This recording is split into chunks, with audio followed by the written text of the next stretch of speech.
తాకట్లో ఉన్న మీ బంగారాన్ని విడిపించి ఆ రోజు ఆన్లైన్ రేటుకి కొంటాం. Sharma gold company. నమస్కారం, వెల్కమ్ టు సుమన్ టీవీ. నేను గీతాంజలి. సెప్టెంబర్ 7వ తారీఖున చంద్రగ్రహణం ఏర్పడుతోంది. మరి ఆ రోజు విశేషం ఏంటి, ప్రత్యేకంగా ఎటువంటి నియమాలు పాటించాలి, పట్టుబిడుపు సమయాలేంటి, అసలు భారతదేశంలో కనిపిస్తుందా, ఏ రాశుల వారు జాగ్రత్తగా ఉండాలి, ఎవరెవరికి ఎలాంటి విషయాలు జరగబోతున్నాయి తెలుసుకుందాం. గురుగారితో మాట్లాడదాం. ప్రస్తుతం మనతో పాటు ఉన్నారు ప్రముఖ జ్యోతిషులు, శ్రీచక్రపీఠం వ్యవస్థాపకులు బ్రహ్మశ్రీ ప్రదీప్ జోషి గురుగారు. వారితో మాట్లాడదాం. గురుగారు నమస్కారం అండి. శ్రీమాత్రే నమః. గురుగారు, చంద్రగ్రహణం సెప్టెంబర్ 7వ తారీఖు, మరి ఏంటి విశేషం? శుభంగా చూడాలా, అశుభంగా చూడాలా? ఒకటి, ఎందుకంటే ఎప్పుడైతే షడ్గ్రహ కూటమి చూసామో ఆ తర్వాత అన్ని భయాలే ఏర్పడిపోయాయి. అమ్మో, ఇప్పుడు ఇలాంటి పరిస్థితి ఉందా, తర్వాత ఎలాంటి ఉపద్రవాలు చూస్తాము అని. ఇప్పుడు మళ్ళీ త్వరలో ఉంది. సెప్టెంబర్ అంటే సుమారుగా 2 నెలల సమయం ఉన్నా కూడా ఏంటి అసలు ఈసారి ఎలా చూడాలి ఈ గ్రహణాన్ని? పట్టువిడుపుల సమయాలు కావచ్చు, ఎవరెవరికి కనిపిస్తుంది, అసలు మన దేశానికి ఉందా లేదా, వివరించండి. 2025లో 2 చంద్రగ్రహణాలు, 2 సూర్యగ్రహణాలు. కానీ 2025లో సూర్యగ్రహణం ఎక్కడా కనబడదు. మన భారతదేశంలో ఎక్కడ సూర్యగ్రహణం అయితే లేదు. చంద్రగ్రహణం అయితే పక్కా ఉంది. 2025 సంవత్సరంలో చంద్రగ్రహణము షష్టగ్రహ కూటమి జరిగింది. మన దగ్గర షష్టగ్రహ కూటమి అయ్యింది కానీ మన దగ్గర చంద్రగ్రహణం కనబడలా. షష్టగ్రహ కూటమిలో మనకి మెయిన్ గా సూర్యగ్రహణం జరిగింది. అది మనకి వేరే దేశాల్లో జరిగింది. దాని యొక్క ప్రభావాలు మనం చూస్తున్నాం. ఇప్పుడు కూడా నిన్ననే నితిన్ గడ్కరీ గారు కూడా ఒక వర్డ్ చెప్పారు.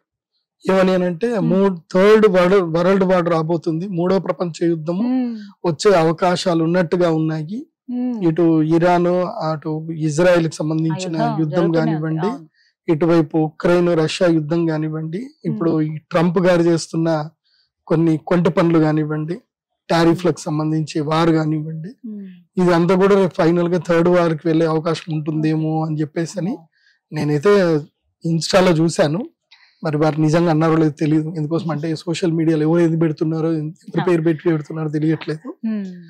బట్ ఏదో చూడడం అయితే జరిగింది. అంటే ఎక్కడికి ఏంటంటే మనం షష్టగ్రహ కూటమి, మనం నేను అప్పుడు చెప్పినట్టుగాని చెప్పాను, బంగారం ధర పెరుగుతుంది అని చెప్పాను. అన్ని చెప్పినవి అన్ని కూడా యాజ్ ఇట్ ఈజ్ గా జరిగాయి. సో ఇప్పుడు మీరు బాగా జాగ్రత్త పడాల్సిన విషయం ఏంటంటే, ఇప్పుడు మనకి చంద్రగ్రహణం రాబోతుంది. చంద్రగ్రహణం సాధారణంగా కుంభరాశిలో వస్తే మంచిది కాదు. కుంభరాశిలో వస్తుంది ఈసారి చంద్రగ్రహణం. ఎందుకోసమంటే కుంభము లోపలికి రాహు అడుగు పెట్టాడు. కుంభంలో రాహు అడుగు పెట్టిన వెంటనే కుంభవృష్టులు కురుస్తున్నాయి. మన దగ్గర కాదు, ఎక్కడ ఈశాన్య రాష్ట్రం లోపల కుంభవృష్టి, నైరుతి ఋతుపవనాలు వచ్చేసి ఇప్పుడు మనం ఉత్తరాఖండ్ లో చూస్తే ఇప్పటి వరకు ఎప్పుడు చూడనంత ప్రళయం ఏర్పడుతుంది. అక్కడ విలయం ఏర్పడుతుంది. విపరీతమైనటువంటి నీళ్లు, క్లౌడ్ బస్ట్ అనేది అంటున్నారు. అలా చాలా జరుగుతున్నాయి. సో ఎవరైనా సరే బద్రీనాథ్, కేదార్నాథ్ దర్శనాలు ఏమైనా చేసుకునేది ఉంటే ఈ ఆగస్టు ఎండ్ వరకే కంప్లీట్ చేసేసుకోండి.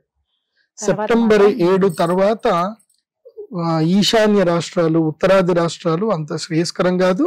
అండ్ మన దగ్గర కూడా అంత మంచిది కాదు. ఈసారి మనకి సేమ్ మళ్ళీ కృష్ణా నది కానీ ఎక్కువగా గోదావరి నది, ఈసారి గోదావరి నదికి చాలా నీళ్లు వస్తాయి. భద్రాచల వాసులు కూడా చాలా జాగ్రత్తగా ఉండాలి. ఈసారి చంద్రగ్రహణము సెప్టెంబర్ 7వ తారీఖు శతభిష నక్షత్రములో మొదలయ్యి, అంటే శతభిష నక్షత్రం యొక్క 4వ పాదంలో మొదలయ్యి పూర్వభాద్రపద నక్షత్రములో 1-2 పాదాలు ఈ గ్రహణం అనేది ఏర్పడే అవకాశం ఉంటుంది. ప్రథమ పాదంలో అయితే గ్రహణం ఏర్పడుతుంది. కాబట్టి మొత్తం మీద చూస్తే చతుష్పాద నక్షత్రములోనే గ్రహణం ఏర్పడుతుంది. అంటే పూర్వభాద్రపద నక్షత్రం యొక్క 1వ పాదం వరకు ఏంటంటే మనకి పూర్వభాద్రపద, ఉత్తర భాద్రపద, రేవతి, అంటే పూర్వభాద్రపద నక్షత్రం యొక్క 3 పాదాలు ఏవైతే కుంభరాశిలోకి వస్తాయి. కాబట్టి ఈ గ్రహణం అంతా కూడా కుంభరాశిలోనే జరుగుతుంది. కొంచెం స్పర్శ అంటే దానికి సంబంధించిన గ్రహణం ఏదైతుందో మీనరాశి కూడా ఉంటుంది. ఈసారి మనం బాగా ఆలోచించవలసింది ఏంటంటే, ఈ చంద్రగ్రహణం భారతదేశంలో కనిపిస్తుంది, సుస్పష్టంగా కనిపిస్తుంది. కాకపోతే వర్షం పడితే మనం తెలియదు. ఎందుకోసం అంటే ఎప్పుడైనా గుర్తుపెట్టుకోండి, చంద్రుడు శతభిష నక్షత్రములో ప్రవేశించగానే, ఎప్పుడైతే చంద్రుడు శతభిష నక్షత్రంలో ఉన్నప్పుడు దాని ఎదురుగానే సూర్యుడు గనక మఘా నక్షత్రంలో గాని సింహరాశిలో గాని ఉన్నప్పుడు ఎట్టి పరిస్థితుల్లో వర్షం పడుతుంది, అందులోపల డౌట్ లేదు. పడుతుంది. తప్పకుండా వర్షం పడుతుంది. హా. సో ఈసారి గ్రహణం అప్పుడు కూడా మేఘాలు కమ్ముకుంటాయి. గ్రహణం అప్పుడు వర్షం పడతా ఉంటుంది, గ్రహణం ఏర్పడుతూ ఉండే అవకాశం అయితే దాదాపుగా ఉంది, 90% ఉంది, అందులోపల డౌట్ అయితే లేదు. ఏమో ఇక భగవద్ అది. ఎందుకోసము అంటే శతభిష నక్షత్రం అనేది ఏంటంటే ఆయుర్వేద నక్షత్రం. అది డాక్టర్ స్టార్ అంటారు దాన్ని. నక్షత్రాలలో డాక్టర్ స్టార్లు ఏంటంటే రెండు ఉంటాయి, ఒకటి అశ్విని నక్షత్రము, రెండవది శతభిష నక్షత్రం. సో అశ్విని నక్షత్రంలో వర్షం పడ్డా, శతభిష నక్షత్రంలో వర్షం పడ్డా, చంద్రుడు అశ్విని శతభిషంలో ఉన్నప్పుడు వర్షం పడింది అనుకోండి, ఆ నీళ్లు మనం ఒడిసిపెట్టుకొని తాగితే మనకు ఆరోగ్యం, ఎంత మొండి రోగాలైనా సరే మెడిసిన్ లాగా పనిచేస్తుంది. అయితే ఈసారి ఏంటంటే ఈ గ్రహణము శతభిష నక్షత్రముని వేదపరుస్తూ వస్తుంది గ్రహణం.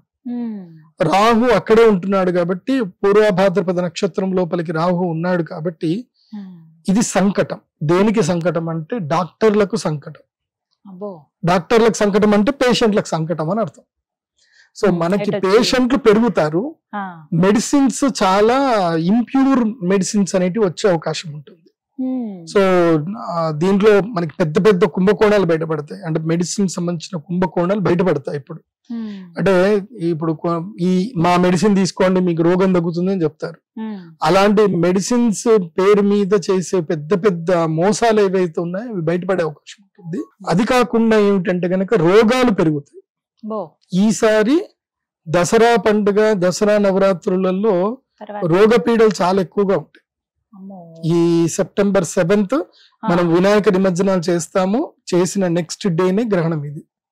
సో అక్కడి నుంచి తీసుకొని 48 రోజుల పాటు రోగ బాధ, జల ప్రళయాలు ఇవి రెండు ఉంటాయి. 48 రోజులు అంటే సెప్టెంబర్ 7th నుంచి ఆల్మోస్ట్ అక్టోబర్ 30th వరకు ఈ ప్రభావం ఉంటుంది. అక్టోబర్ 19వ తారీఖు 20వ తారీఖు దీపావళి ఉంది.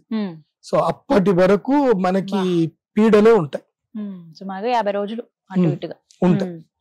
కాబట్టి ఈసారి ప్రజలకు నేను చెప్పేది ఏంటంటే ఈ గ్రహణం సమయం నుంచి తీసుకొని ముందు 10 రోజులైనా ఈసారి వినాయక నవరాత్రి నుంచి తీసుకొని అక్కడి వరకు ఆహార విషయంలో చాలా అప్రమత్తంగా ఉండాలి. బయట ఎక్కడ పడితే అక్కడ తినకండి అందరికి. ఎందుకోసం అంటే ఈసారి రోగాలు భయంకరమైన కొత్త రోగాలు వచ్చే అవకాశం ఉంటుంది.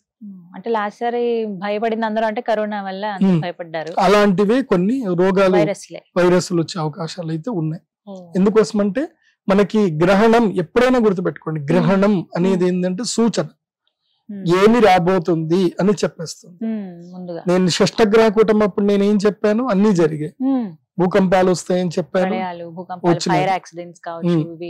వీటి గురించి చెప్పారు, బంగారం గురించి. కాబట్టి ఇప్పుడు కూడా నేనేం చెప్తున్నాను అంటే ఈసారి రోగపీడ మీద వస్తుంది. అది కాకుండా క్షీరము, పాల మీద వస్తుంది. పాలు తాగినా రోగమే. కల్తీ పాలు ఇంక చాలా బయటపడతాయి.